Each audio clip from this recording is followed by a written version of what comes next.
गया टेस्ट, कैसा गया? अच्छा क्या मैम? बढ़िया था। ठीक है, देखते हैं एक बार स्कोर देख लेते हैं।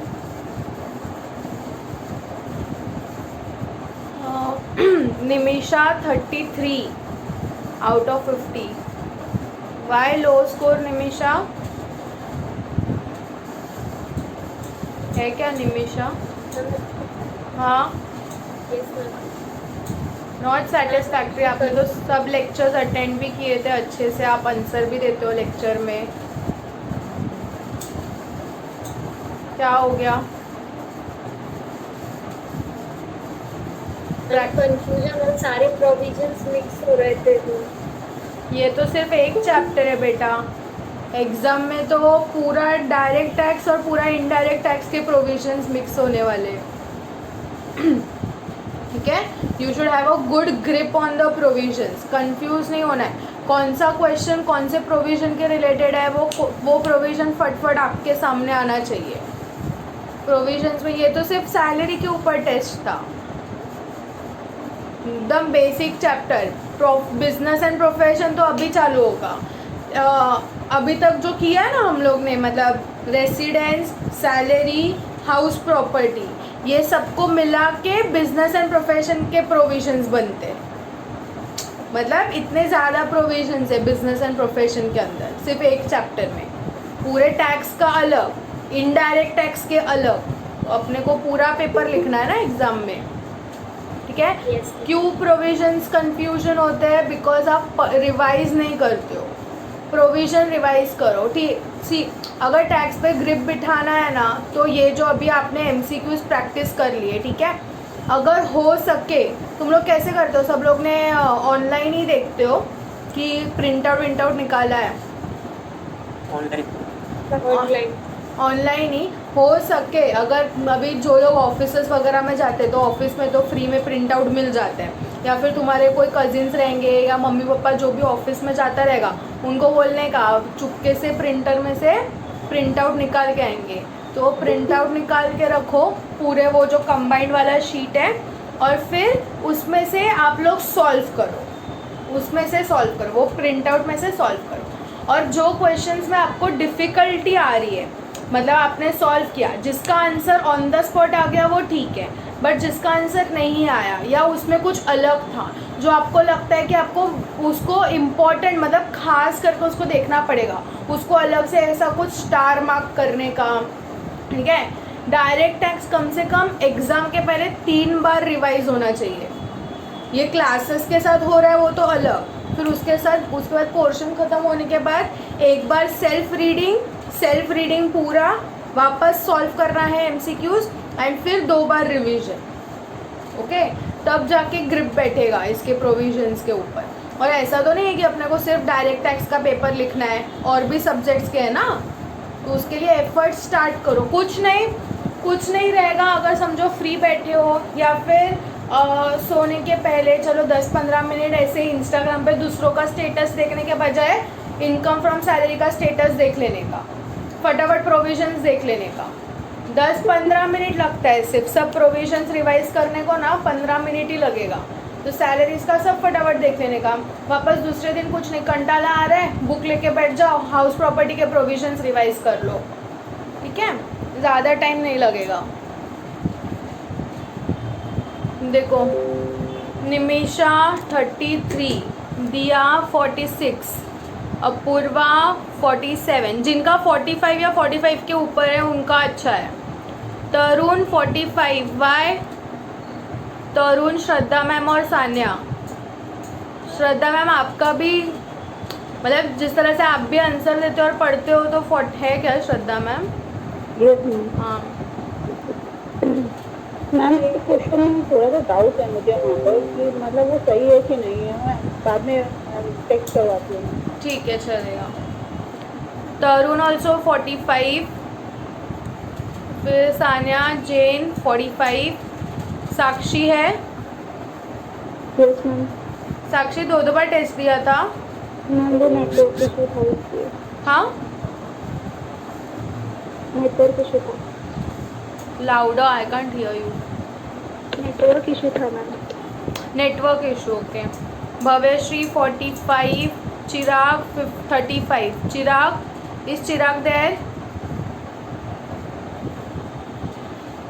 नहीं, वो हमेशा लेट ही ज्वाइन करता है क्या चिराग? एक तो मेरे को ये स्क्रीन शेयर में सब दिखते भी नहीं है। नहीं है, चिराग नहीं है। तो उसके बाद सयोनी 43। अमर है। अमर ने तो लेक्चर्स मिस किए थे आई गेस।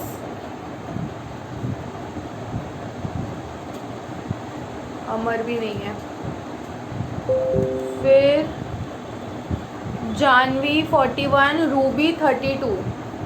रूबी है। सब थक गए क्या टेस्ट लिखने के बाद? कितना टाइम लगा टेस्ट लिखने को?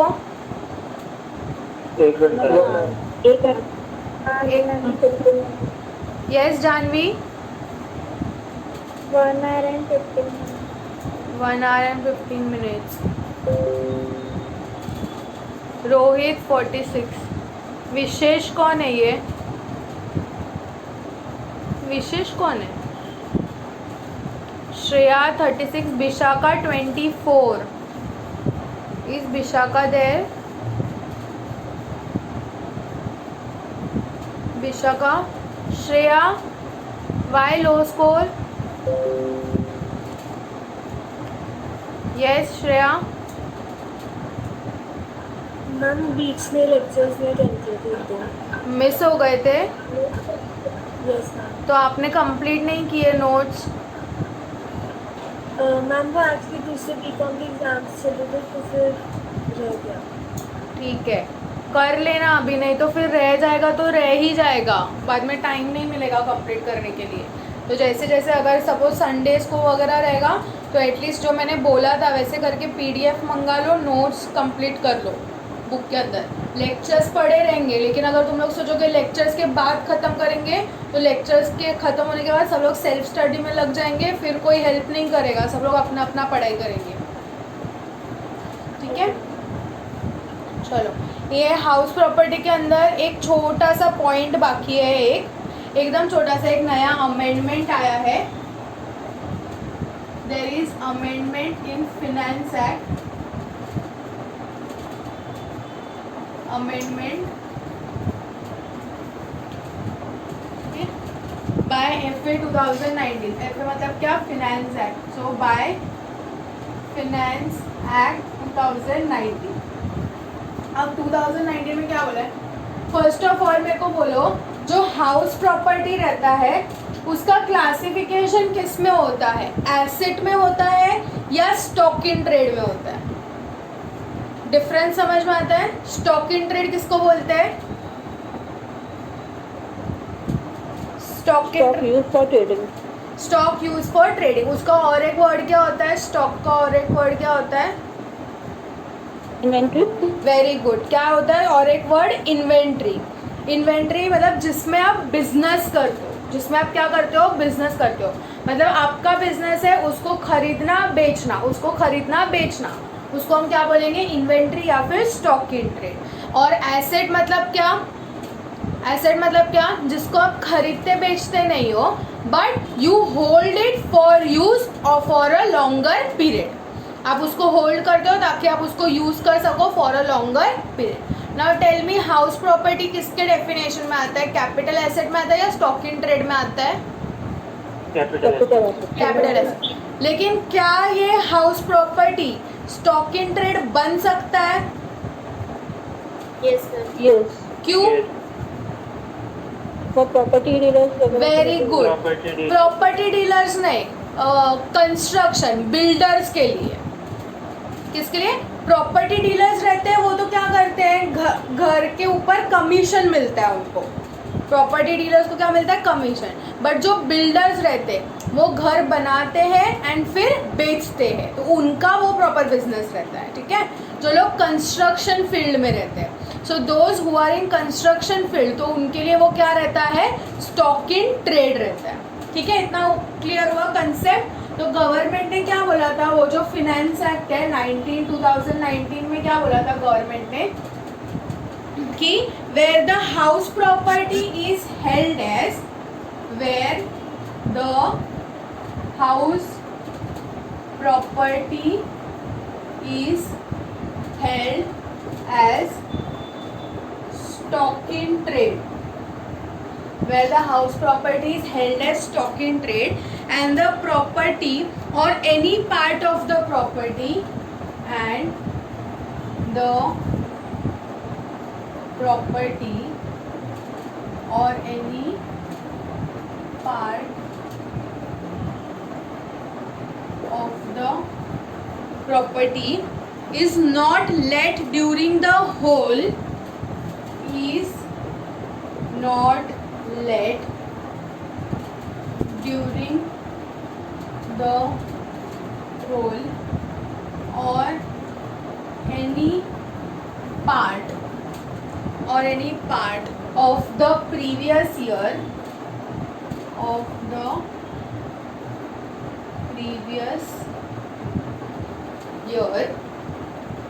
the annual value of such property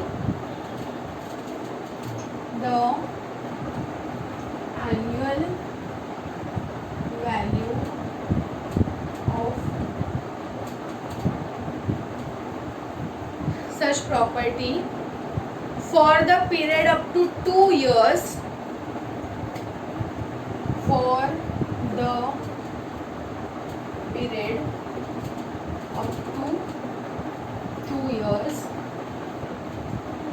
from the end of the financial year in which the certificate of completion of construction financial year in which the certificate of completion of construction of property is obtained from the competent authority shall be taken as nil. Is obtained from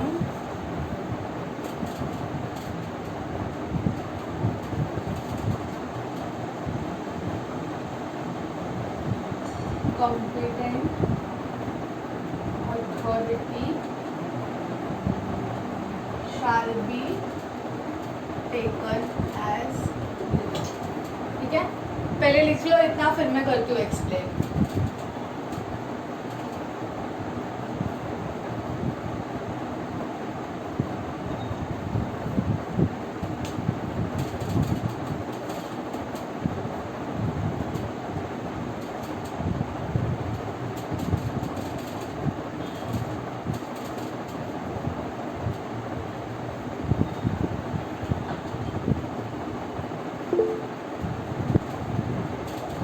Third line is the whole or any part of the previous year, then the annual value.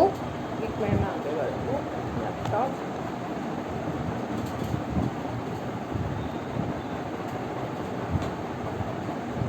The whole, हाँ Finance Act 2014 है. Finance Act 2019. Yes, sir.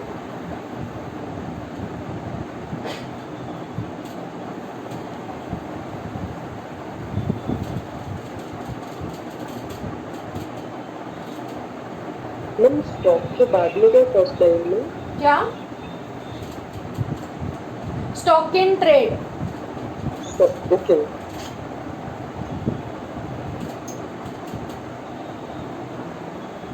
Stock in trade.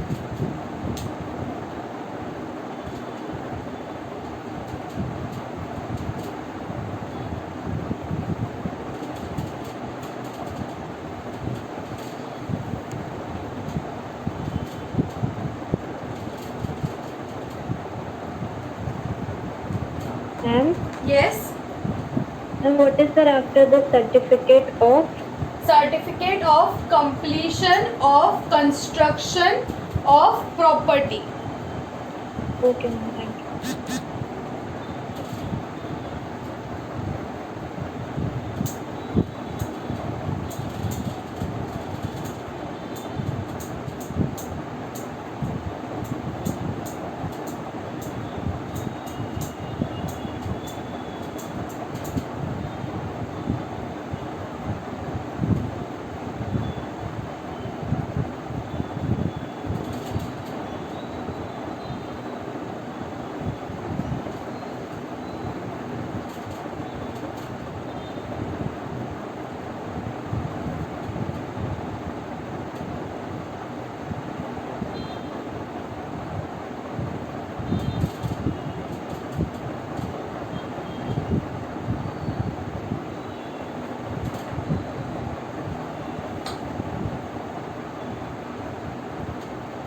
Ma'am last line का first word competent authority shall be taken as nil.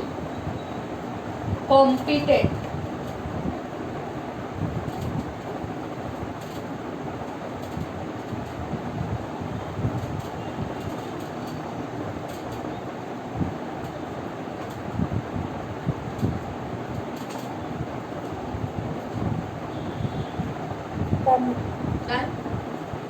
Is anyone writing? This is last.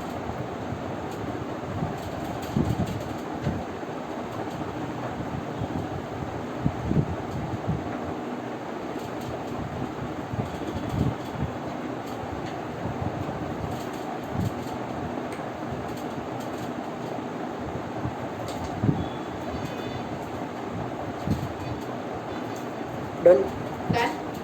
Okay, read करो क्या दिया है. Where the house property is held as stock in trade and the property or any part of the property is not let during the whole or any part of the previous year, comma. इसका मतलब क्या? First of all property क्या held है? As stock in trade. Stock in trade किसको held रहेगा? कौन उसको held करेगा स्टॉक इन ट्रेड?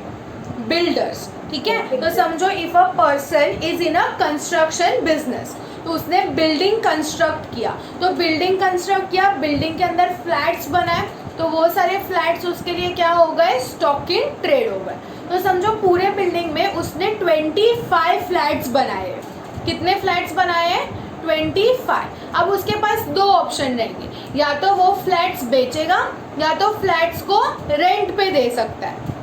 या तो फ्लैट्स को सेल करेगा या तो फ्लैट्स को क्या कर सकता है? रेंट पे दे सकता है. बट समझो आउट ऑफ 25 फ्लैट्स 20 फ्लैट बिक गए. 20 flats got sold but 5 flats were as it is. 5 flats ना सेल हुए और ना ही लेट आउट हुए. ओके, सबसे फर्स्ट प्रायोरिटी क्या रहता है बिल्डर का? उसको सेल करना. ठीक है, लेकिन 5 फ्लैट्स ऐसे थे और अगर सेल नहीं हो रहा है तो फिर बिल्डर सेकंड ऑप्शन क्या सोचेगा कि चलो सेल नहीं हो रहा है तो मैं इसको रेंट पे दे देता हूँ. तो फर्स्ट सेल किया उसने एंड फिर कुछ जो फ्लैट्स थे वो रेंट पे दे दिए. लेकिन 5 फ्लैट्स ऐसे थे जो ना ही सेल हुए और ना ही रेंट पे गए. तो and the property or any part of the property is not let out.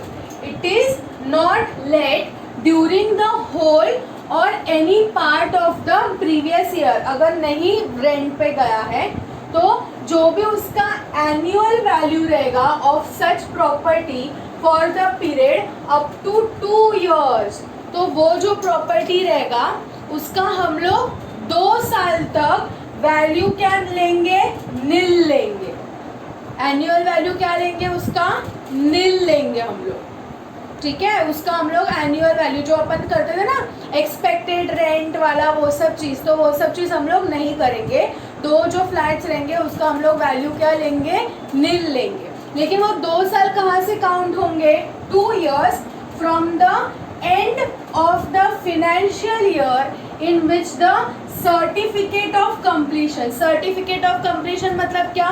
Completion of construction मतलब क्या? सीसी सर्टिफिकेट सुना रहेगा तुम लोग ने. तुम लोग जो लोग का प्रॉपर्टीज़ या सोसाइटीज़ वगैरह रहते रहेंगे तो पता है कुछ कुछ जिसका कंस्ट्रक्शन चालू रहता है तो बोलते हैं इसको तो ओसी मिल गया, इसको तो सीसी मिल गया है. ओसी सीसी सुना रहेगा. ठीक है, ओसी का मतलब क्या होता है? ऑक्यूपेशन सर्टिफिकेट या फिर ओरिजिनल सर्टिफिकेट. एंड सीसी मतलब क्या? Completion certificate. तो जब कंस्ट्रक्शन कंप्लीट हो जाता है तो कौन देता है? Competent authority. कॉम्पिटेंट अथॉरिटी मतलब क्या? जो भी वो वैल्यूएशन ऑफिसर रहेगा वो वैल्यूएशन ऑफिसर आके इंस्पेक्शन करेगा कि आपका जो कंस्ट्रक्शन है वो कंप्लीट हुआ है कि नहीं. जब वो वैल्यूएशन ऑफिसर खुश हो, मतलब व्हेन ही इज सेटिस्फाइड कि ठीक है अभी आपका कंस्ट्रक्शन कंप्लीट हुआ है, तभी वो क्या इशू करेगा? सीसी सर्टिफिकेट इशू करता है. जो भी बिल्डर्स रहते हैं ना उनको OCCC लेना पड़ता है, तो वो क्या लेगा? CC सर्टिफिकेट लेगा. किसके पास से? Valuation officer. तो हम लोग ने यहाँ पे बोला है कॉम्पिटेंट अथॉरिटी. तो जो भी कॉम्पिटेंट अथॉरिटी रहेगा वो उसको क्या देगा, सीसी दे देगा। तो वो जो जिस साल में सीसी मिला है उस साल के फाइनेंशियल ईयर एंड से लेके 2 साल तक हम लोग उस प्रॉपर्टी का एनुअल वैल्यू क्या लेंगे, नील लेंगे। समझ में आया? नील लेंगे मतलब क्या, एनुअल वैल्यू नील रहेगा तो टैक्स लगेगा क्या, एनुअल वैल्यू इज नील तो टैक्स लगेगा क्या, नहीं लगेगा। ठीक है, अंडरस्टूड एवरीवन? एक सिंपल सा पॉइंट है, सिर्फ याद रखना कि सीसी मिलने के बाद अगर उसका कोई भी स्टॉक इन ट्रेड, ये पॉइंट सिर्फ कंस्ट्रक्शन वाले बिजनेस को ही एप्लीकेबल होता है, बिकॉज और कोई लोग इसको स्टॉक इन ट्रेड नहीं पकड़ते। अपन सब लोग तो क्या है, एसएडी, कोई भी पर्सन एसएडी पकड़ता है एक्सेप्ट फॉर बिल्डर्स एंड जो लोग वो कंस्ट्रक्शन लाइन में रहेंगे। तो ये सिर्फ उनके लिए एप्लीकेबल होगा जो लोग हाउस प्रॉपर्टी को हेल्ड करते हैं as a stock in trade. And अगर प्रीवियस ईयर में वो प्रॉपर्टी लेट आउट नहीं हुआ है तो वो केस के अंदर हम लोग उसका एनुअल वैल्यू क्या पकड़ेंगे, नील पकड़ेंगे। कितने साल के लिए, 2 साल के लिए। और वो 2 साल कहाँ से काउंट होंगे, from the end of the financial year in which the certificate of completion is issue. इतना याद रखना है, ठीक है? कब से लेके कब तक, from the end of the financial year in which CC is issue, वहाँ से लेके 2 साल तक हम लोग उसका वैल्यू क्या पकड़ेंगे, नील पकड़ेंगे। आ गया समझ में? ठीक है, चलो अभी फटाफट हाउस प्रॉपर्टी रिवाइज कर लेते हैं। अभी ये खत्म हो गया आपका हाउस प्रॉपर्टी। चलो फटाफट एक बार रिवाइज कर लेते हैं। किया तुम लोग ने रिवाइज किया? नहीं किया रहेगा, पता है मेरे को, कोई नहीं करके आया रहेगा। टेस्ट लिख के तो ऐसा लगा रहेगा बहुत बड़ा काम कर लिया। चलो रिवाइज कर दे। किसने किसने टेस्ट नहीं दिया? सिर्फ 16 लोगों ने ही टेस्ट दिया है। किसने किसने टेस्ट नहीं दिया? Swapnil,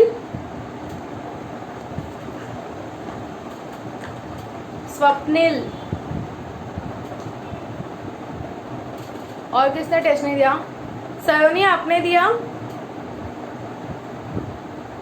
yes ma'am. सुदर्शना ने भी नहीं दिया ना, मेरे को सुदर्शना का नहीं दिखा marks. Yes ma'am, thank you ma'am. मेरे को तो नहीं दिखा आपका marks. Ma'am thank you ma'am. हाँ, yes ma'am. You gave the test?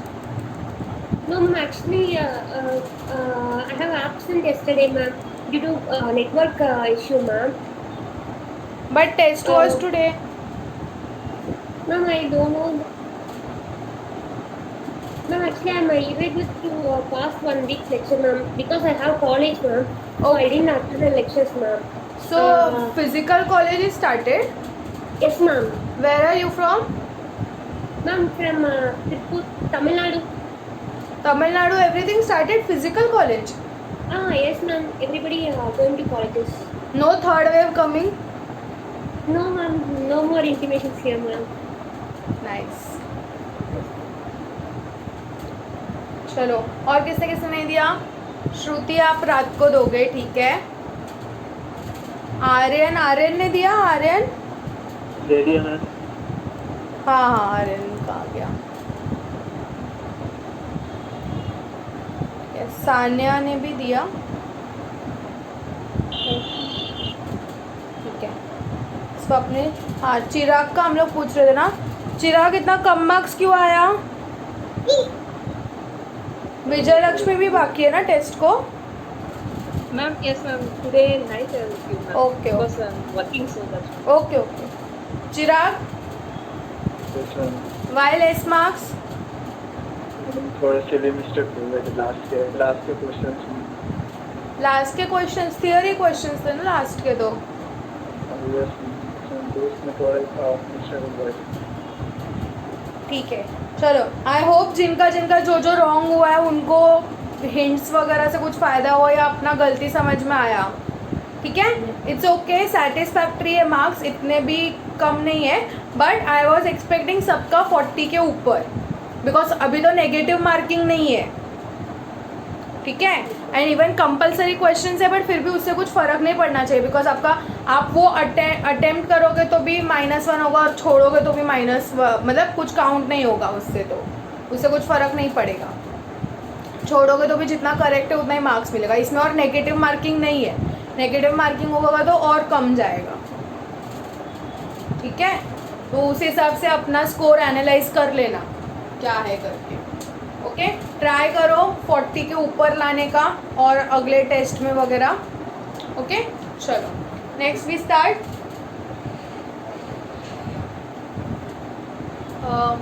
We start with house property, okay. What is the charging section of house property? Section 20. Section 22. What does the section 22 says? Annual value is taxable under the Rental value or annual value is taxable if how many conditions are satisfied? Three conditions. What is the unmute everyone? Not my revision, your revision. Unmute everyone. Okay. What? Section 22 says rental value or annual value is taxable. Okay. If three conditions are satisfied. Amar, what are the three conditions?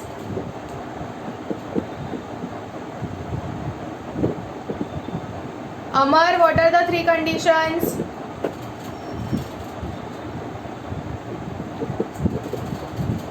Diya, what are the three conditions?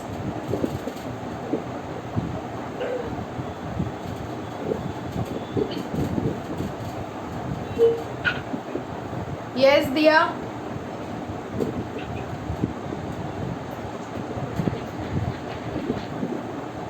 ये लोग क्या lecture join करके भाग जाते हैं क्या? अभी सबको कैमरा चालू करके बिठाना पड़ेगा। या answer, we are waiting. Yes, ma'am. There should be a house property. हाँ, second, first of all what is the first condition? There should be a house property. Second, House property. assessee should be the owner of that house property. And third, It should not be it should not be used for business or profession. So these three are the conditions which are to be satisfied. तो rental value क्या हो जाएगा? It will be taxable under the head income from house property. उसके बाद क्या क्या था? Types of house property. What are the types of house property? LOP and second is SOP. LOP means let out property and SOP means self occupied property. अब LOP मतलब क्या? अगर आपने रेंट पे दिया है even for a single day, वो क्या हो जाएगा? Let out property. SOP property मतलब क्या? इधर you are staying, you are occupying, मतलब यू मतलब कौन? Assessee. If assessee himself is occupying that property, he is the owner and he is staying in that property, और it is vacant for all 12 months, or it is vacant for all 12 months, तो वो क्या माना जाएगा? SOP. But SOP भी कितना allowed है? SOP maximum 2 SOP. 2 से ज्यादा एसओपी रहेगा तो वो क्या? Remaining SOP will be treated as DLOP. Okay, remaining SOP will be treated as DLOP. फिर उसके बाद क्या किया था? Computation of income. Okay, computation of income from LOP and DLOP. क्या रहेगा computation of income for LOP and DLOP? It will start from everyone municipal value or fair rent whichever is higher, compare it with standard rent whichever is lower. ठीक है, वापस एक बार, municipal value और fair rent whichever is higher, compare it with standard rent whichever is lower. वो क्या बन जाएगा? Expected rent और रीजनेबल रेंटेबल, और उसको कंपेयर करेंगे एक्चुअल रेंट के साथ, whichever is higher that will become your GAU, that will become your GAU, that is gross annual value. उसमें से क्या माइनस करेंगे? Municipal taxes paid by the owner, उससे क्या मिल जाएगा? Now that is net annual value, and उसमें से क्या माइनस करेंगे? 2 ही चीजों का डिडक्शन मिलेगा। One is standard deduction 30% of NAV, and second one is interest on loan, उसका डिडक्शन मिल जाएगा। Then you will get the income from house property. Okay, next if it is SOP, तो SOP का statement starts from NAV SOP का statement starts from NAV and उसका NAV हमेशा क्या रहेगा, खाली, मतलब nil. NAV will always be nil. उसमें से क्या होगा, लेस डिडक्शन अंडर सेक्शन 24. पहला डिडक्शन मिलेगा 30% ऑफ नाउ, जिसके भी कैलसी में 0 का 30% आता रहेगा, निकाल लेना. क्या आएगा, 0 का 30%, 0 ही आएगा, नील आएगा. एंड उसके बाद आएगा इंटरेस्ट ऑन लोन का डिडक्शन मिल जाएगा, तो you will gate loss from house property. And ये इंटरेस्ट ऑन लोन का डिडक्शन किसमें नहीं मिलेगा, वेरी गुड, ये इंटरेस्ट ऑन लोन का डिडक्शन किसमें नहीं मिलेगा, 115 BAC में. तो अगर 115 BAC ऑप्ट किया है तो ये इंटरेस्ट ऑन लोन का डिडक्शन नहीं मिलेगा एसओपी के केस में. ठीक है, इसके बाद क्या किया था, ये म्युनिसिपल टैक्सेस के ऊपर पॉइंट लिखा था. म्युनिसिपल टैक्स क्या होना चाहिए, current, it is on payment basis, it is allowed on payment basis. तो पेमेंट बेसिस मतलब क्या, इस साल प्रीवियस ईयर 2021 में तुमने जितना भी म्युनिसिपल टैक्स पे किया रहेगा उसका पूरा डिडक्शन मिल जाएगा. फिर चाहे वो टैक्स पास्ट ईयर का हो, चाहे वो टैक्स करंट ईयर का हो, या चाहे वो टैक्स फ्यूचर ईयर का हो, करंट ईयर में जितना भी टैक्स पे किया है उतना पूरा डिडक्शन मिल जाएगा. एंड कौन पे करना चाहिए municipal tax, it should be paid by the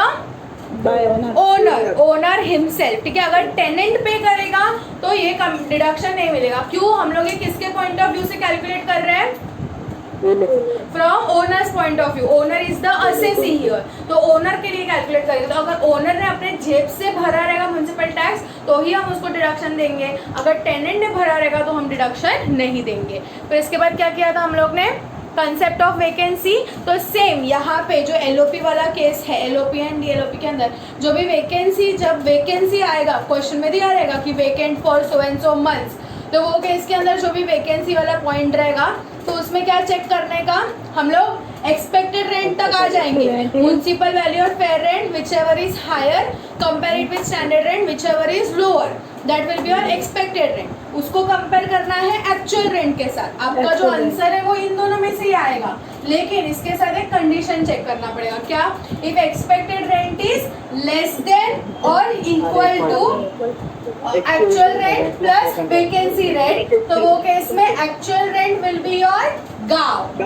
okay, but if expected rent is more than actual rent plus vacancy rent, in that case your expected rent will be your गाँव. In that case your expected rent will be your गाँव. फिर इसमें एक अपने को question आया था जिसमें दिया था vacant what will be the गाँव, म्युनिसिपल वैल्यू, फेयर रेंट वगैरह दिया था, एंड वहाँ पे दिया था वेकेंट फॉर 12 मंथ्स. तो if it is vacant for 12 months तो वो क्या बन जाएगा, एसओपी बन जाएगा. ठीक है, याद देना, ऐसा एक क्वेश्चन किया था हम लोग ने. फिर इसके बाद क्या था, हाँ क्या, interest on loan. Interest on loan, चलो ये हो गया म्युनिसिपल टैक्स. फिर उसके बाद क्या किया था, इंटरेस्ट ऑन लोन. तो first of all interest on loan is allowed as deduction. Okay, on which basis, if it is paid then also allowed and outstanding then also allowed. Due basis, accrual basis बोलते हैं इसको. ठीक है, मतलब previous year 2021 का जितना भी interest रहेगा उतना मिल जाएगा. फिर वो लोन आप किसी के भी पास से ले सकते हो, बैंक, फाइनेंशियल इंस्टीट्यूशंस, किसी के भी पास से ले सकते हो, फ्रेंड, रिलेटिव, हम आपको इंटरेस्ट ऑन लोन का डिडक्शन दे देंगे. We are talking here about interest on loan and not the principal component. ठीक है, इंटरेस्ट ऑन लोन का बात हो रहा है. फिर उसके बाद क्या था, इंटरेस्ट ऑन लोन का लिमिट था. ठीक है, लिमिट, तो लिमिट क्या था, in case of LOP and DLOP. LOP and DLOP में कितना इंटरेस्ट का डिडक्शन मिलेगा, फुल 100%. कितना, अनम्यूट, कम ऑन, मेरा रिवीजन नहीं है. आर्यन, श्रुति, सुदर्शना, क्या हुआ, बोलने को शर्म आ रहा है. एलओपी डीएलओपी में कितना रहेगा deduction, yes, 100% will be allowed. And in case of SOP में how much will be the deduction? In case of SOP, normally it is 30,000. but income tax will give you maximum 2 lakhs, but on what condition? On 3 conditions. What are those 3 conditions? सबसे पहला क्या है? Interest should be taken on or after 1st April 1999. Second, it should be taken for construction और acquisition. Construction या purchase के लिए रहना चाहिए.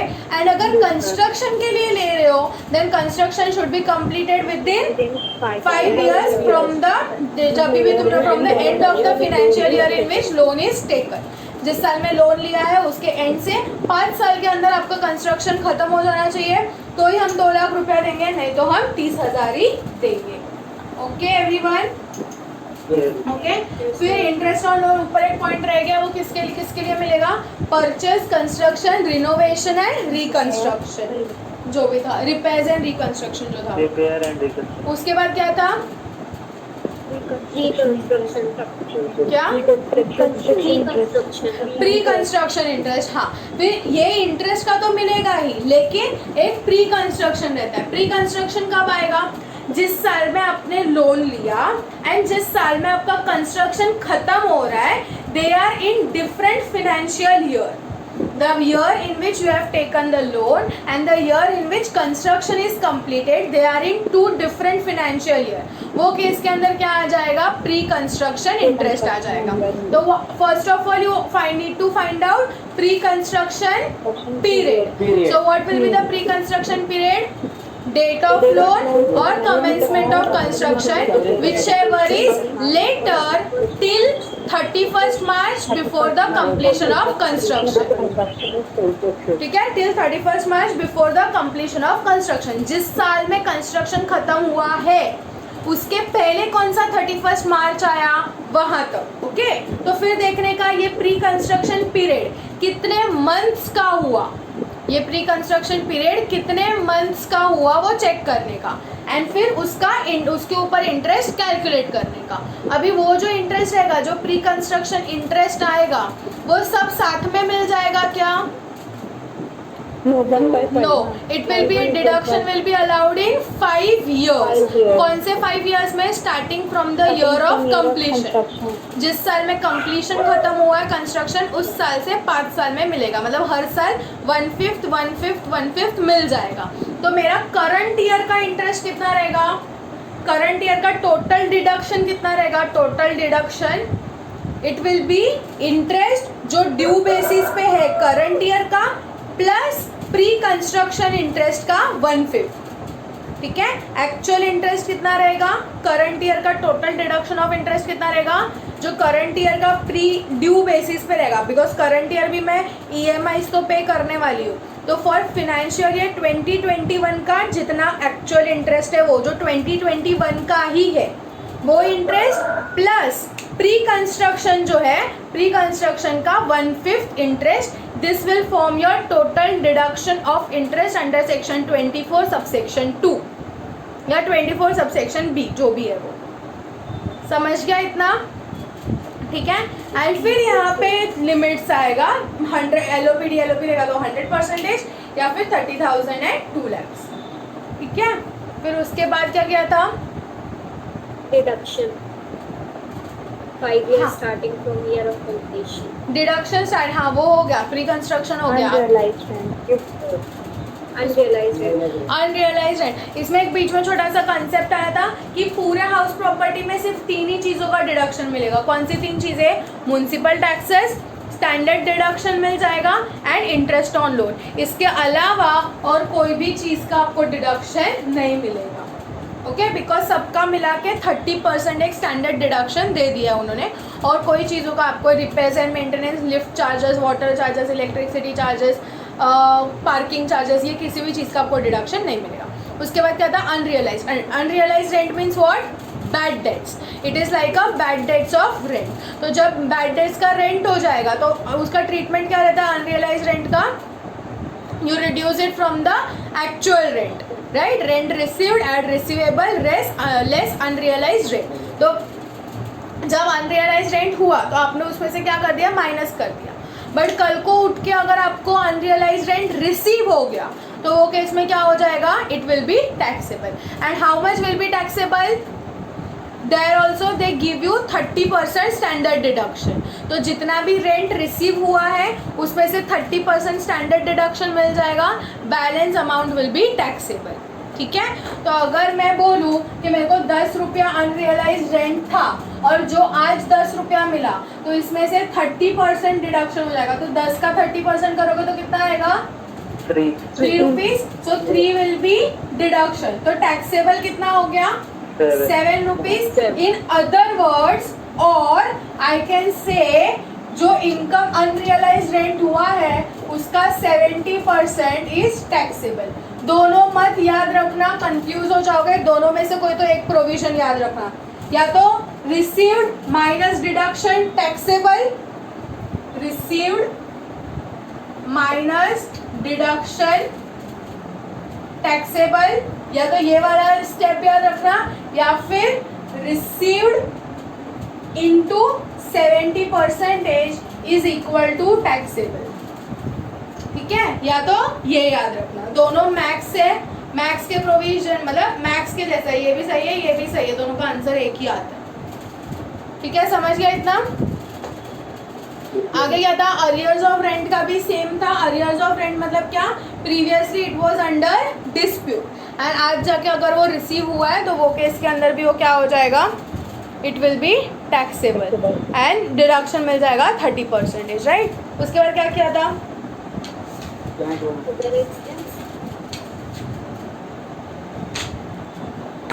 रिकवरी के बाद क्या था? जॉइंट ओनरशिप था। हाँ, जॉइंट ओनरशिप के अंदर क्या आएगा? उनका PSR रेशियो पे डिपेंड करता है। वो LOP और DLOP के केस में क्या आएगा? इन case of LOP and DLOP, यहाँ पे LOP एंड DLOP के अंदर पहले कंप्यूट करोगे फिर डिवाइड करोगे। And in case of SOP you will calculate differently for each co owner, you will calculate differently for each co owner. फिर उसके बाद क्या था? Composite rent. Composite rent. Composite rent में क्या आएगा? रेंट रिसीव्ड विद एमिनिटीज और rent received with plant machinery furniture. तो अगर एमिनिटीज के साथ आया and if rent is taken separately तो घर का घर में जाएगा, एमिनिटीज का इनकम फ्रॉम अदर सोर्सेस में जाएगा। लेकिन अगर ये क्या बोलते हैं नॉट टेकन सेपरेटली, तो वो केस के अंदर जितना भी रेंट रिसीव्ड हुआ है less expenses for amenities, balance will be taxable under income from house property. And उसके बाद प्लांट मशीनरी फर्नीचर, तो वो केस के अंदर भी इफ इट इज सेपरेबल तो घर का घर में जाएगा, बचा हुआ हाउस प्रॉपर्टी में जाएगा, सॉरी घर का हाउस प्रॉपर्टी में जाएगा, बचा हुआ अदर सोर्सेस में जाएगा। And if it is not separable then पूरा का पूरा किधर जाएगा? इनकम फ्रॉम हाउस प्रॉपर्टी, या फिर वहाँ पे स्लैश करके लिखो बिजनेस और प्रोफेशन, स्लैश करके लिखो इनकम फ्रॉम बिजनेस और प्रोफेशन। या तो इफोर्स में जाएगा या तो इनकम फ्रॉम बिजनेस और प्रोफेशन में जाएगा, बिकॉज बहुत लोगों का बिजनेस भी होता है प्लांट एंड मशीनरी सिर्फ रेंट पे देना।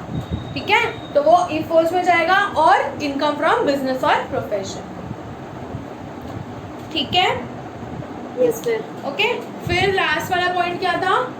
Deemed donor. सेक्शन 27 क्या बोला है? 27 डीम्ड डोनर के अंदर कौन कौन लोग डीम्ड डोनर माने जाएंगे? First of all individual who transfer house property to its spouse for inadequate consideration. मतलब अगर समझो इनएडिक्वेट कंसिडरेशन मतलब जरूरी नहीं कि कम प्राइस में, अगर समझो मैंने अपने स्पाउस को घर गिफ्ट में दिया, गिफ्ट में दिया मतलब कितने वैल्यू में दिया?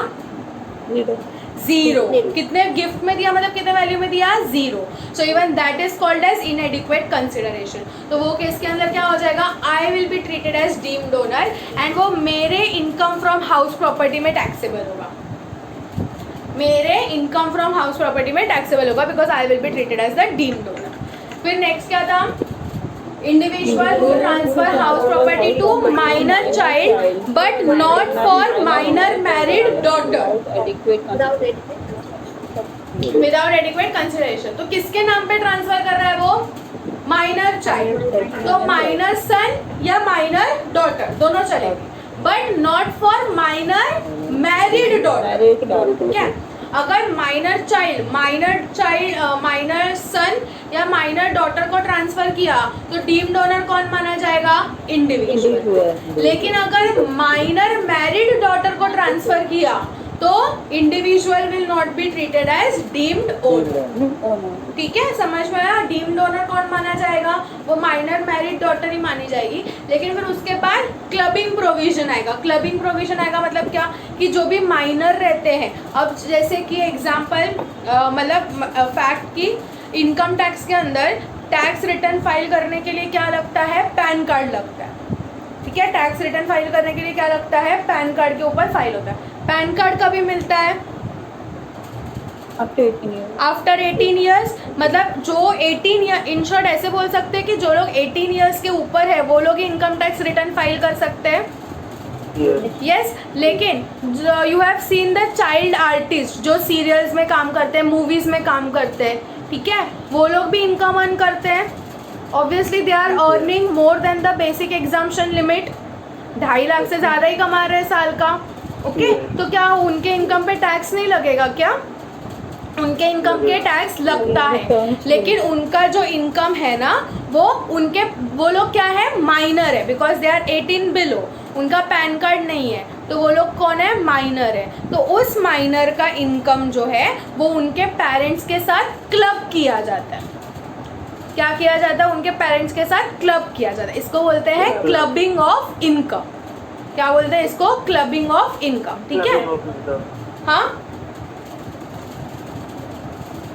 This is called as clubbing of income because minor himself can not pay the tax, इसलिए उसका जो इनकम है वो पेरेंट्स के इनकम के साथ क्लब किया जाएगा and then parents will pay the tax on that. तो ये केस के अंदर अगर मैं माइनर मैरिड डॉटर को मैंने घर ट्रांसफर कर दिया, माइनर मैरिड डॉटर को घर ट्रांसफर कर दिया, अब ये केस के अंदर who is the deemed donor?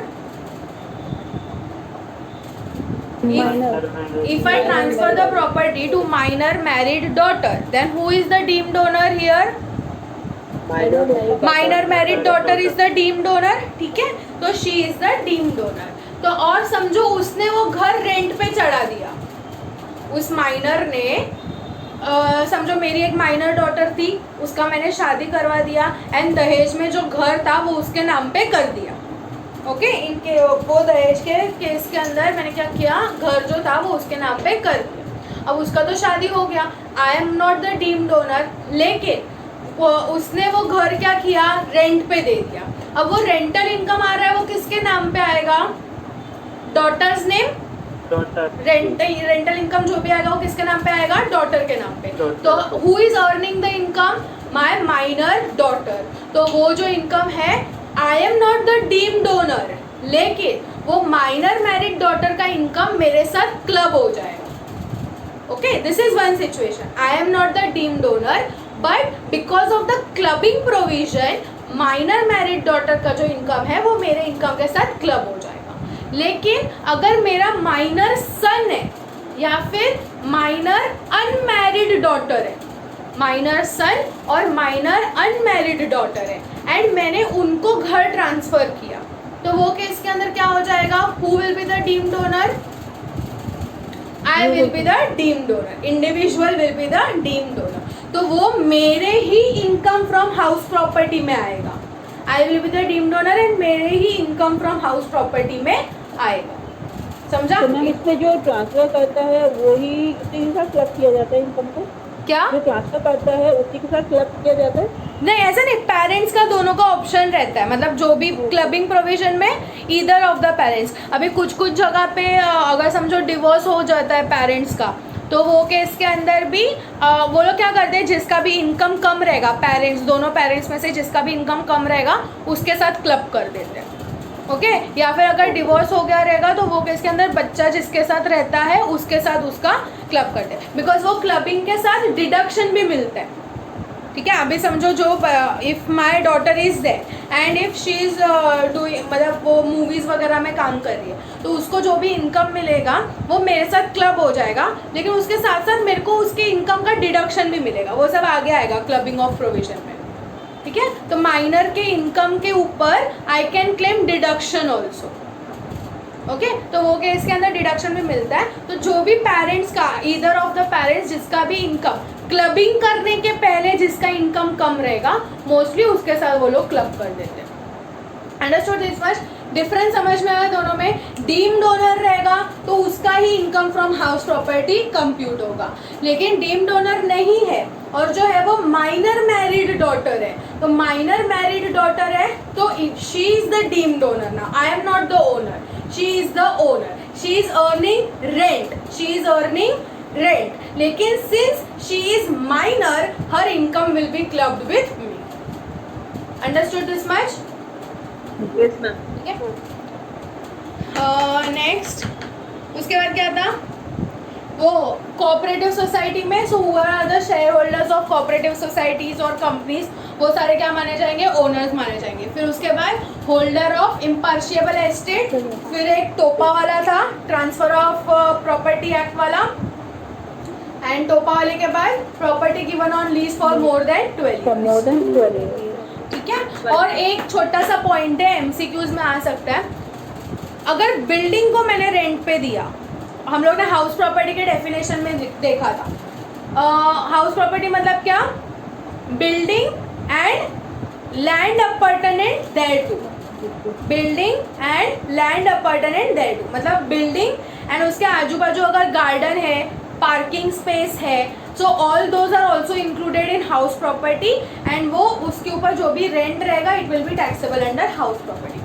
But what if there is a vacant land? What if there is a vacant land? Vacant land मतलब क्या? What is vacant land?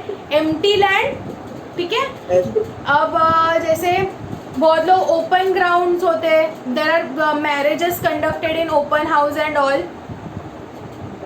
Okay, तो वो केस के अंदर अब वो जो वेकेंट लैंड जो रेंट पे देते हैं वो किस में टैक्सेबल होगा? Whether it is included in house property और not? Possession. It is not included in house property. House property में क्या बोला है? Building and land appurtenant thereto. सिर्फ अगर खाली जमीन रहेगा तो वो बिल्डिंग नहीं माना जाएगा. बिल्डिंग के लिए there should be a construction, there should be a structure, कुछ फॉर्मेशन होना चाहिए. तो एक स्ट्रक्चर है, एक घर है, ठीक है, एक घर है एंड इसके आजू बाजू कुछ जमीन है, तो ये पूरा हाउस प्रॉपर्टी माना जाएगा. This whole will be treated as house property. But अगर सिर्फ खाली जमीन है, इसके ऊपर कुछ स्ट्रक्चर नहीं है, so this will not be considered as house property. If it is not house property तो इसके ऊपर का जो रेंट है वो भी हाउस प्रॉपर्टी में टैक्सेबल नहीं होगा. अंडरस्टूड? वो या तो इनकम फ्रॉम अदर सोर्स में या तो बिजनेस और प्रोफेशन में टैक्सेबल होगा, हाउस प्रॉपर्टी में टैक्सेबल नहीं होगा. समझ गया डिफरेंस? समझ गया? ठीक है, चलो हो गया रिवीजन. पढ़ना है या फिर एमसीक्यू स्टार्ट करते हैं? स्टार्ट करते हैं एमसीक्यूज. तो अच्छे खासे तो हम लोग ने कर लिए डिस्कस, बट और वो कंबाइंड वाले शीट में देर आर 88 एमसीक्यूज. ये जो कंबाइंड वाला शीट है ना इनकम फ्रॉम हाउस प्रॉपर्टी का 88 एमसीक्यूज. टेस्ट कभी है? मंडे. हाउस प्रॉपर्टी मंडे रात को. तो आज तो तुम लोग आराम करोगे, अभी लेक्चर के बाद बहुत मेहनत की आज. तो tomorrow is Saturday and Sunday and Monday का भी दिन. तो 88 को डिवाइड करो 3 से.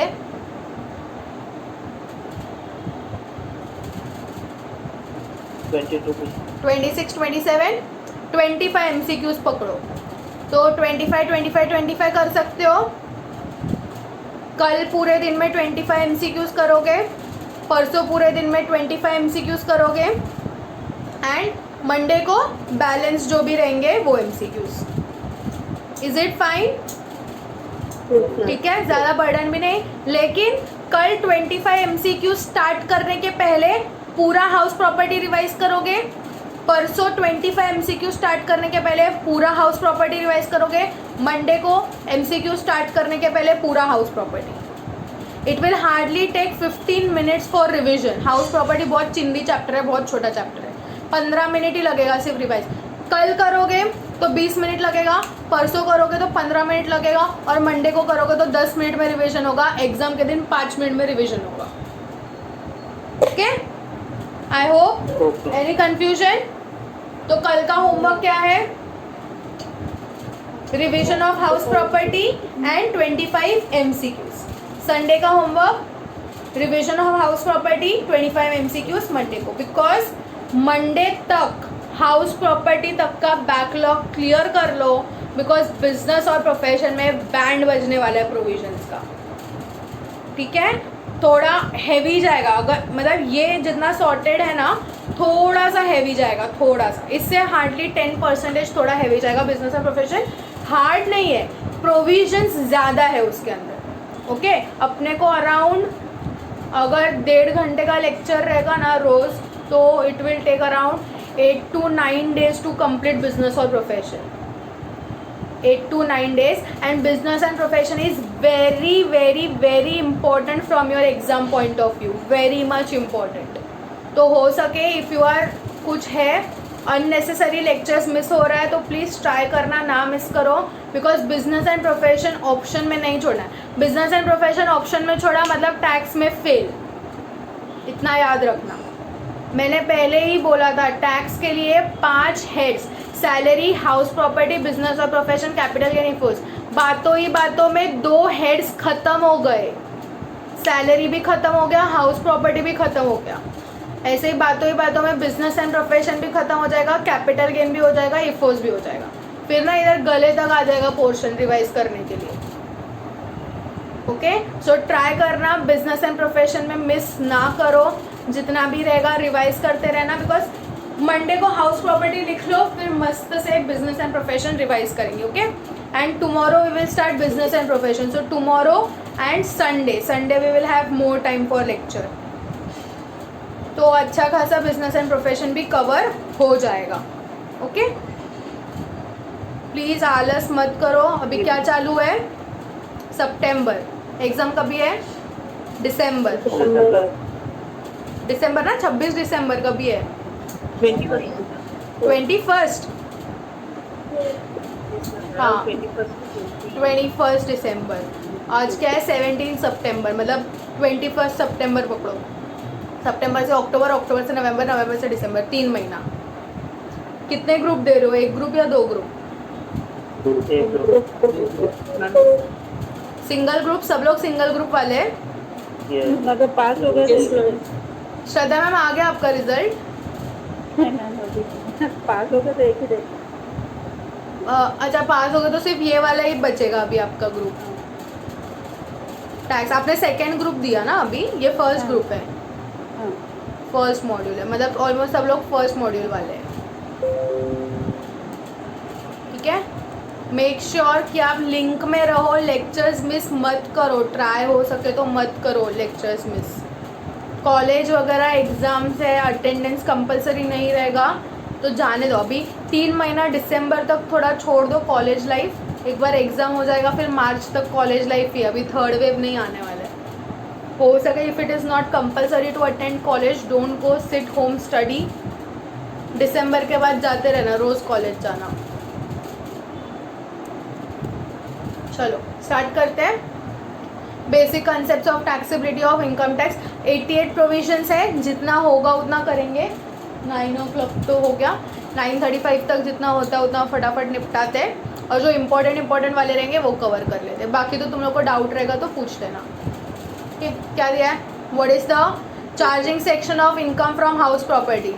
Yes, tell me what is the charging section? Section 22. यार ये हैंग क्यों हो रहा है? Next, income from vacant plot is taxable under the head dash. Income from house property, other sources, profit and gains, capital gains. It is taxable under income from other sources. Which of the following conditions needs to be satisfied in order to tax any income under the head income from house property? Property must consist of building or land appertaining thereto. Assessee must be owner of such house appertaining property. The property must not be used for business or profession carried on by the assessee. All of the above. Income from subletting of house property is taxable under dash. House property, other sources, profit and gains, capital gains, other sources. Subletting चाहिए तो किधर notebook के उधर गच्ची पे लिख लो, मतलब terrace पे लिख लो नोटबुक के। सपोज ए ने रेंट दिया, on rent, A is the owner, A ने ऑन रेंट दिया बी को, ठीक है, क्या, घर, ए ने घर रेंट पे दिया बी को, एंड बी ने घर, वही घर, सेम घर, यही घर रेंट पे दिया सी को।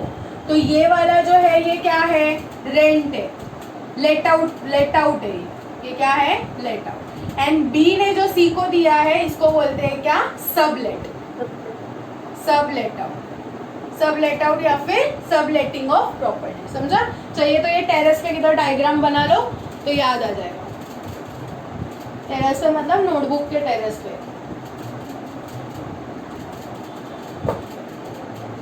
घर थोड़ा छोटा हो गया, ठीक है।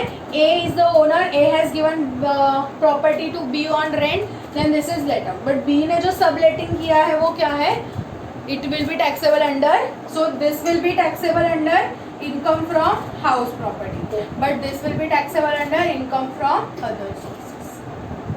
Is that clear? Yes, ma'am. Yes. Next. In case the letting out of property is incidental to the main business, then income from such property shall be taxed. In case the letting out of property is incidental to the main business, मतलब मेरा main business ही यही है कि मैं जो घर है वो क्या करती हूँ, रेंट पे देती हूँ, then the income from such property shall be taxable as dash. Income from other source, income from other source, profit and gains, capital gains. किस पर टैक्स लगेगा, business and profession, because it is my business, वो मेरा business ही है कि मैं property को क्या कर रही हूँ, लेट आउट कर रही हूँ एंड रेंट पे दे रही हूँ, so that is my business. सो वो क्या हो जाएगा, profit and gains from business और प्रोफेशन, ठीक है।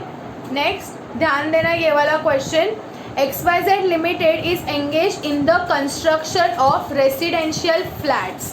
One building consisting of 25 residential apartment was constructed and completion certificate was obtained on 15th July 2019. Completion certificate मतलब, completion certificate मतलब CC, तो CC कभी मिला उसको, 15 जुलाई 19। कितने घर बनाए थे उसने, 25 flats, 25 flats. Out of 25 residential apartments, 5 apartments remain unsold. मेरा ही एग्जाम्पल कॉपी है लोगों ने। Out of 25 residential apartments, 5 apartments remained unsold up to 31st March 2022. So 5 flats unsold up to 31st March 22.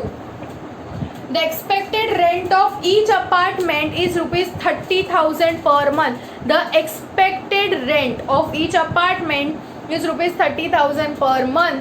You are required to determine income from house property for the assessment year 22-23. Assessment year 22-23 म्हणजे which previous year? 21-22. So you have to find for 2021-22. चलो ये question पढ़ लिया, question पढ़ लिया सबने। अब provision पढ़ो, नोटबुक में वो प्रोविजन पढ़ो। Read the provision in notebook. क्या दिया है? Yes Nimisha, read the provision louder. Yes, ma'am. That 3 conditions, ना? नो ये इसके कनेक्शन वाला प्रोविजन, सीसी वाला अभी लिखा ना, अमेंडमेंट। Yes, ma'am. आपने क्वेश्चन पढ़ा? Yes, ma'am. हाँ, अभी ये वाला प्रोविजन पढ़ो। अभी लिखा ना, आज लिखा अमेंडमेंट बाय फिनेंस एक्ट 2019, वो वाला। Yes, ma'am. Where the house property is held as stock in trade and the property or any part of property is not let during the whole year or any part of the previous year. The annual value of such property for the period of 2 years from the end of financial year in which the certificate of completion of construction of property is obtained from competent authority shall be taken as nil. It shall be taken as nil. तो अभी क्या था, क्या बोला है, if any property is not let out, अगर किसी साल में लेट आउट नहीं होता है तो कितने प्रॉपर्टीज यहाँ पे नॉट लेट आउट है, 5 property. So these 5 flats are remain unsold. तो इन 5 प्रॉपर्टी का क्या हो जाएगा, annual value will be taken as nil. But कब से कब तक, for up to 2 years। But वो 2 years कहाँ से काउंट होंगे, from the end of the financial year in which completion certificate is issued। completion certificate कब issue हुआ, 15 जुलाई 2019। तो ये financial year कब end होता है, 31st March 20 को। 31st March 20 को, 31st March 20 को, ठीक है। तो यहाँ से लेके 2 साल तक, यहाँ से लेके 2 साल तक मतलब कब तक, 2021 एंड 21-22। तो ये 2 साल के लिए एनुअल वैल्यू क्या लिया जाएगा, नील लिया जाएगा। तो अपने को क्वेश्चन में कौन से साल के लिए पूछा है उन्होंने, प्रीवियस ईयर 21-22। तो 21-22 के लिए कितना रहेगा वैल्यू, इट विल बी नील। समझ गया क्वेश्चन, ठीक है। आगे आते हैं, next question. XYZ Limited is engaged in the construction of residential flat। हाँ, सेम है। 1 मिनट, कुछ तो रहेगा। Completion out of residential 5 apartments remain unsold till 31st March। Maximum income from house property for the assessment year 22-23।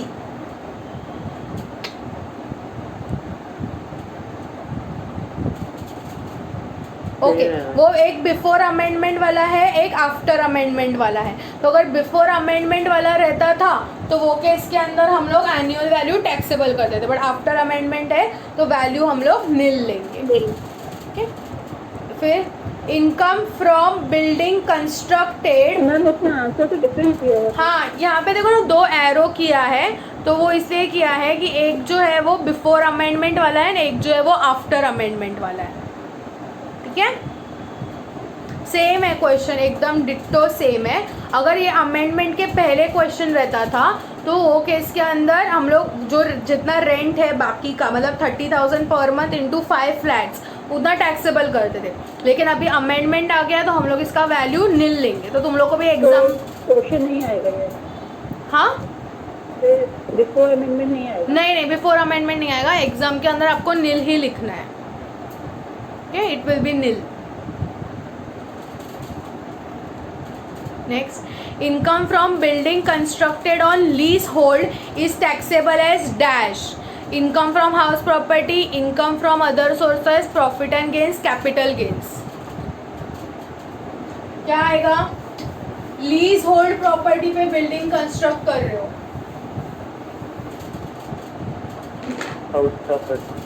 Lease hold property मतलब क्या हो जाएगा, अभी यहाँ पे कितना साल का नहीं दिया है, तो ऑब्वियसली लीज जो रहता है ना वो 50 साल, 60 साल, 70, 80, 100 ईयर्स तक लीज रहता है, ठीक है। तो वो केस के अंदर हम लोग क्या माने जाएंगे, ओनर माने जाएंगे। एंड जो भी बिल्डिंग कंस्ट्रक्शन करेंगे it will be treated as income from house property. The assessee who was deriving income from house property realized a sum of 52,000 on amount of display of advertising hoarding of various concerns on the roof of the building. The same will be taxable under dash। मतलब क्या था, suppose आपका bungalow या कुछ घर है, वो घर के ऊपर का जो टेरेस है that you have given it for the advertisement hoarding, तो वो केस के अंदर उससे जो इनकम आ रहा है वो किस में टैक्स लगेगा, हाउस प्रॉपर्टी में, अदर सोर्सेज में, पीजीबीपी में या कैपिटल गेन में, other sources. Because house property में क्या चार्जिंग सेक्शन में क्या लिखा है, रेंटल वैल्यू और annual value, it will be treated as house property. कहाँ से, ऑफ दैट हाउस प्रॉपर्टी। यहाँ पे हम लोग घर का रेंट पे दे रहे हैं, बट फॉर एडवर्टाइजमेंट वगैरह वो वाला पर्पस, तो वो क्या हो जाएगा, इनकम फ्रॉम हाउस प्रॉपर्टी। ठीक है। Composite rent of let out house property is taxable as dash, profit and gains, income from other source, income from house property, either A और B about depending upon certain conditions. जो composite rent रहेगा वो किस पे taxable होगा? It could be house property और it could be income from other sources, या फिर वो पीजीबीपी वगैरह में भी जा सकता है। फिर ये जो है वो एनएवी वाले क्वेश्चंस है। Expected rent is equal to dash, fair rent, municipal value, lower of fair rent और municipal value, higher of fair rent और municipal value subject to maximum of standard rent. Yes, expected rent क्या रहता है? Municipal value और fair rent whichever is higher compare to standard rent whichever is lower. So answer is D. If actual rent received or receivable exceeds expected rent, then the GAV is equal to dash. Actual rent received or receivable exceeds expected rent. मतलब what does it mean? Actual rent exceeds expected rent. Actual rent exceeds expected rent मतलब कौन higher है? Actual rent is higher than the expected rent. तो ये दोनों के comparison में गाँव क्या बनता है आपका? Whichever is higher, so which will be higher here? Actual rent. समझा क्वेश्चन? इजी था, हम लोग जो पढ़ते हैं वो ही था, सिर्फ उन्होंने देखो कैसे स्टेटमेंट फॉर्म करके पूछा है। The sum for which the property might reasonably be expected to let year to year is known as expected rent, standard rent, annual value और municipal valuation. Expected to let year to year, question में ही answer है। क्या बोलेंगे हम लोग उसको? expected rent. In which of the following cases the annual value of the house is taken as nil? Self-occupied house, vacancy for the whole period, if the assessee holds 3 house properties, both A and B but not C. both A and B. Both A and B but not C. ठीक है। फिर ये सेजल वाला है, ये दिसंबर 2014 ये हमने किया है, 16 का भी किया है, 2015 का भी किया है। फिर ये सब वही क्वेश्चंस है। Find out the expected rent of house property है, municipal value, fair rent, whichever is higher का वो खेलते बैठना तुम लोग। और थोड़ा अलग टाइप का कुछ क्वेश्चंस है तो करते हैं, रिकंस्ट्रक्शन वाले। हाँ ये देखो ये वाला, 31 x an American national, read the question properly. X, an American national, is resident in India during the previous year ending 31st March 2021. He was the owner of a building located in New York. The same was on rent at the rate $12,500 per month. The Municipal Corporation of New York was paid taxes on such rent on such building of $10,000 on 12th February 2021. The value of $1 in Indian rupee remained at ₹60 throughout the year.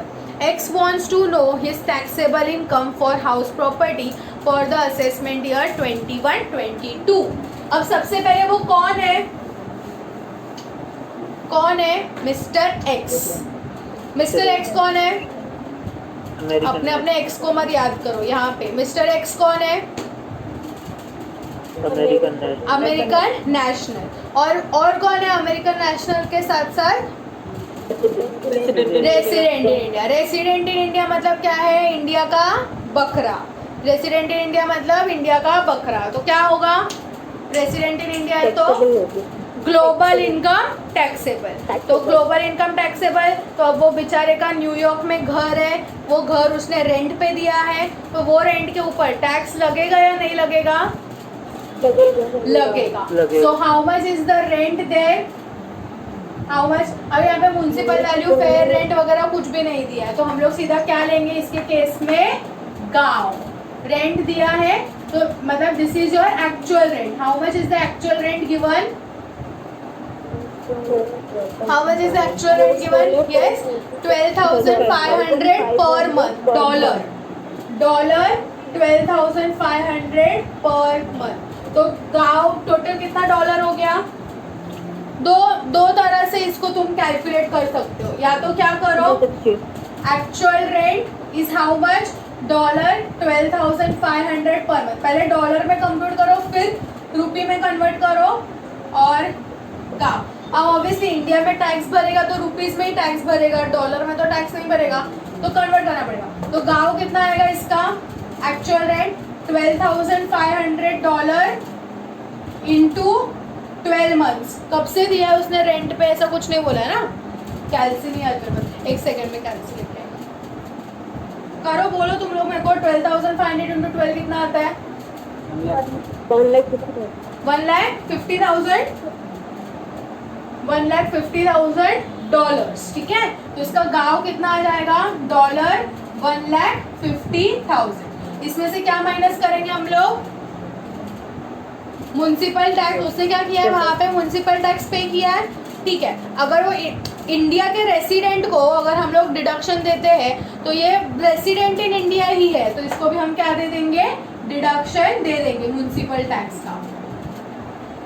Municipal tax कितना municipal tax पे कर रहे हो बेचारा? Dollar 10,000। तो अभी now कितना आ गया इसका? डॉलर 1,40,000। इसमें से क्या माइनस करेंगे? क्या माइनस करेंगे? स्टैंडर्ड डिडक्शन कितना? 30%। तो 1,40,000 का 30% 44,200 बराबर ना? 42,000।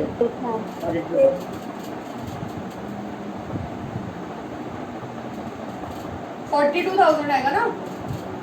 माइनस करो तो इनकम, इंटरेस्ट ऑन लोन तो है नहीं, तो income from house property will be dollar 1,02,000। ठीक है, अब इंडिया वालों को डॉलर विलर नहीं समझ में आता। इंडिया वाले क्या बोलते हैं? इसको किस में कन्वर्ट करो? मैम 98,000 आएगा। 98,000। ये कितना आएगा? 30%। 42,000। 4 3 12 ना? Ma'am, income from house property 98,000. 30%. थोड़ा जोर से बोलो ना, मेरे को नहीं सुनाई दे रहा। 98,000 आएगा ना? ये 1,50,000 करेक्ट है। Yes. ये 10,000, Yes. फिर ये 1,40,000। 40,000। Yes, ma'am. हाँ, हाउ मच इज 30%? 42,000. 42 और 52? 40%. 42,000। Okay, and how much is this much? ये कितना आएगा? 98. 98,000। Okay, 98,000 dollar. अब इसको हम लोग कन्वर्ट करेंगे किस में? रुपीस में। सो $1 is how much? 60 rupees. So if $1 is 60 आता है सबको ये कन्वर्जन? $1 इज 60 रुपीज, तो 98,000 डॉलर कितना? 98,000 इंटू 60 करो, 58,80,000। समझ गया? दूसरा ऑप्शन क्या? ये क्या किया हम लोग ने? पहले डॉलर में किया, फिर लास्ट में कन्वर्शन किया। दूसरा क्या कर सकते हो? यहाँ पे एक्चुअल रेंट आया, इसको रुपीस में कन्वर्ट करो, फिर ये वाला जो है इसको रुपीस में कन्वर्ट करो, फिर तुमको यहाँ पे रुपीस में आंसर आ जाएगा। Okay, either of the ways तुमको जो जमता है वो कर सकते हो। समझ गया सबको? नेक्स्ट ये क्वेश्चंस है, ये वैकेंसी वाला अपन ने किया था ना 11 मंथ्स वाला, फिर ये रहा वैकेंसी 12 मंथ्स, तो वैकेंसी 12 मंथ्स है तो टैक्सेबल कितना रहेगा, gross annual value will be नील।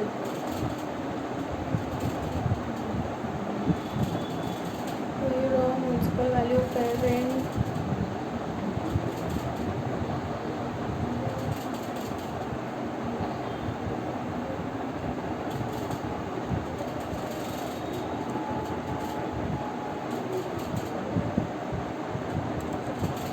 एक प्री कंस्ट्रक्शन वाला कर लेते हैं क्वेश्चन।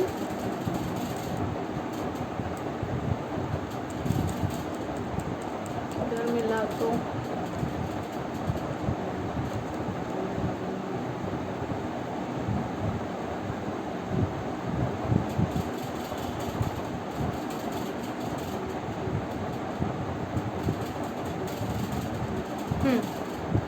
ये वाला देखो, everyone pay attention. K took a loan on 1/4/2018 from a bank for construction of a house. The loan carries an interest at the rate 12% per annum. The loan carries an interest at the rate 12% per annum. The construction is completed on 31st March 2021. The entire loan is outstanding on 31st March 2021. The pre-construction period interest allowable in assessment year 21-22 will be dash. ये नहीं कर दे, next वाला कर दे, total interest वाला। Same question है, सिर्फ यहाँ पे टोटल इंटरेस्ट पूछा है, तो इस पे अपना दोनों कवर हो जाएगा।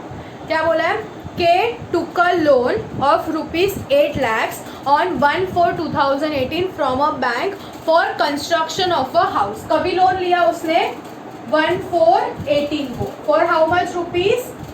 For 8 lakhs. क्यों? कंस्ट्रक्शन करने के लिए। The loan carries an interest at the rate 12% per annum. फिर the construction is completed on, when is the construction completed? 31st March 21 को। The entire loan is still outstanding on 31st March 21. Total interest allowable in assessment year 21-22 will be dash. तो जब भी construction वाला रहेगा तो check करने का construction same previous year में खत्म हुआ है या फिर दूसरे प्रीवियस ईयर में गया है। कंस्ट्रक्शन लोन कौन से साल में लिया, which previous year? Previous year 18-19. Which previous year? 18-19. And when is the construction completed? Which previous year? 2021. Which previous year? 2021. That means both are different previous year. तो ये केस में क्या आ जाएगा, ये केस में क्या आएगा?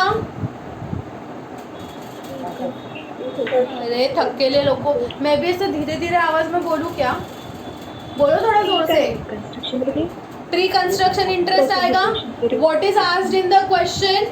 The total interest allowable. Now how much will be the total interest?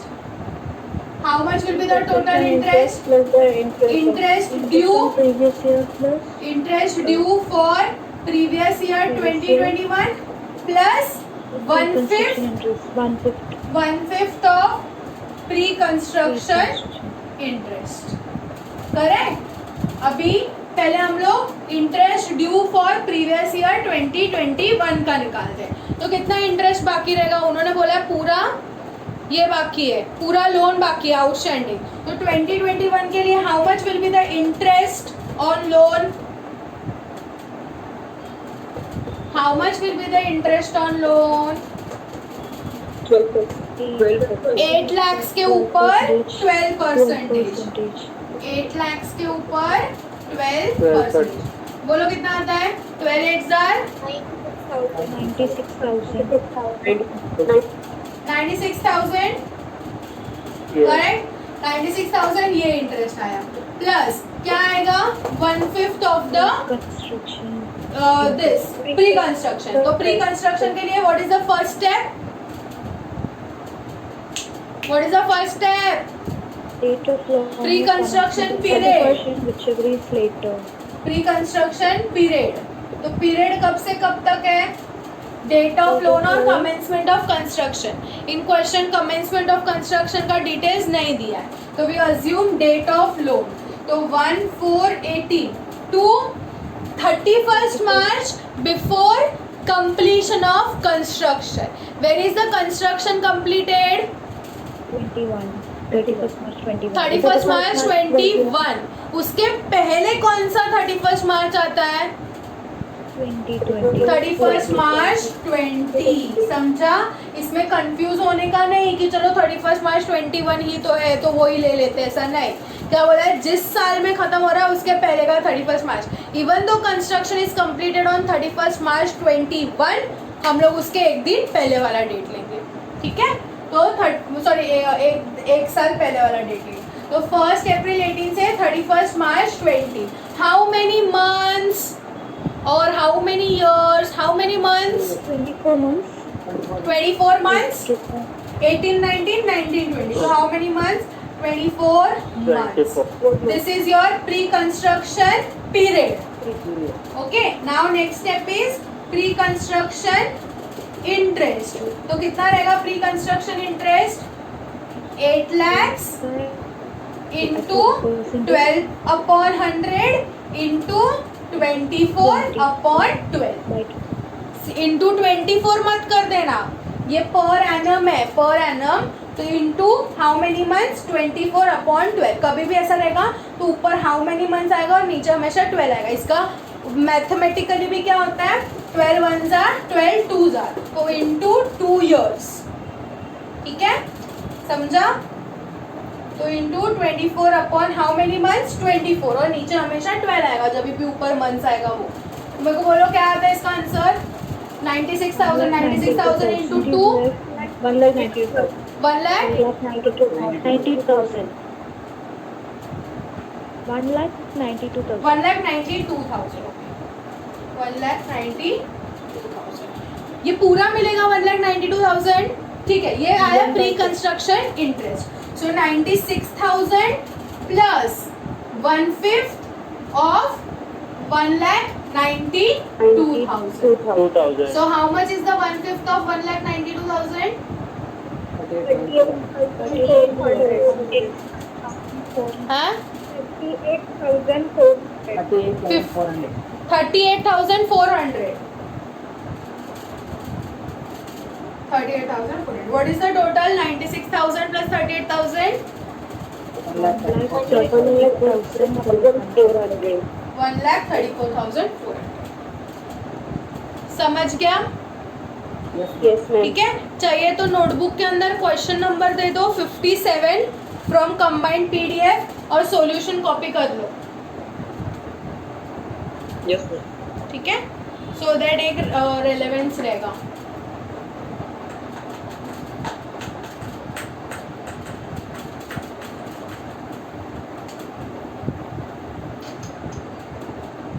Give the question number 57. और चाहिए तो क्वेश्चन का स्टार्टिंग लिख लो. के टुक अ लोन. के टुक अ लोन एज अ स्टार्टिंग लिख लो और फिर ये सॉल्यूशन कॉपी कर लो.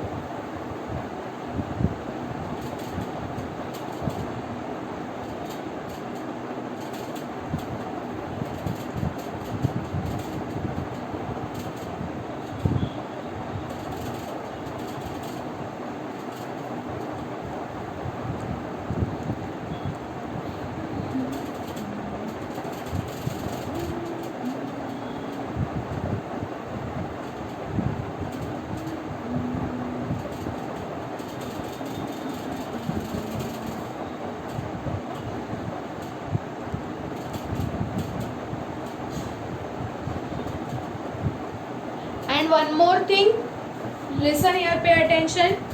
One more thing, जब ये वाला आंसर आ जाएगा ना तो वो 2 लाख और 30,000 वाला भी ध्यान देना. मतलब अभी तो नहीं पूछा है, बट इन एग्जाम अगर डिफिकल्टी लेवल बढ़ाने का रहेगा तो वो लोग यहाँ पे दे कैन आस्क. इतना नहीं पूछेंगे, बट इन केस पूछा then you should be ready कि अब ये जो 1,34,000 आया है, ये जो 1,34,000 आया है, तो यहाँ पे इफ आई टेल यू कि उसने जो लोन, एक्चुअली कंडीशंस तो सारे सेटिस्फाई हो ही जाएंगे बिकॉज 1/4/1999 के बाद कंस्ट्रक्शन के लिए लिया है एंड जो कंस्ट्रक्शन है वो भी 5 साल के अंदर ख़त्म हो। बट इनकेस अगर कंस्ट्रक्शन 5 साल के अंदर नहीं ख़त्म होगा तो ये वाला पॉइंट ध्यान देना, तो यहाँ पे 30,000 ही आएगा। ये जो फाइनल 134,400 है वो उसके जगह पे सिर्फ 30,000 आएगा if construction is not completed in 5 years।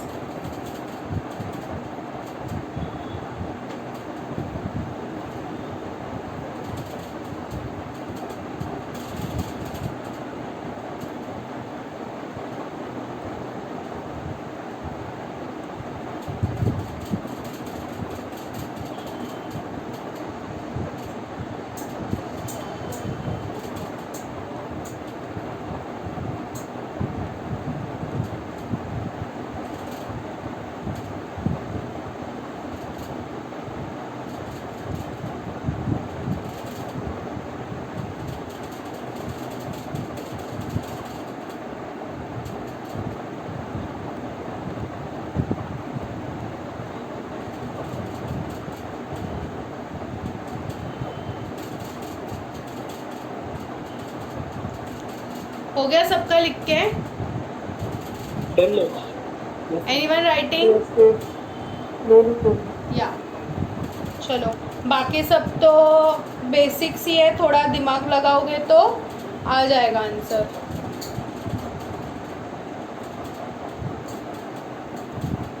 ठीक है, बाकी 88 क्वेश्चंस है, कल 25 करने हैं। मेरे को लगता है मजाक मजाक में 25 तो हो भी गए रहेंगे, अभी अपने हो गए रहेंगे। हाथ से सॉल्व करना प्लीज़, एटलीस्ट खुद के लिए इतना खुद के ऊपर मेहरबानी करना कि आंसर देख के कैलकुलेट मत करना। फर्स्ट यू कैलकुलेट, आप खुद आंसर कैलकुलेट करो क्या आता है, then you cross check that whether your answer is correct और not. Okay, but homework remain same.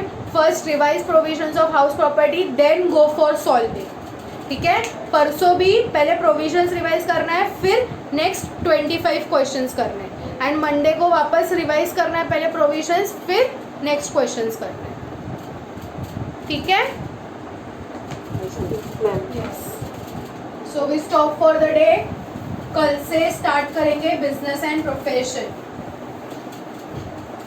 Please try not to miss the lecture in business and profession because it is very important from exam point of view. Okay, तो try करना, regular रहो, notes complete कर लेना जिसके भी incomplete है, and test दे देना। ठीक है, चलो bye everyone, bye, good night, bye. Bye, ma'am.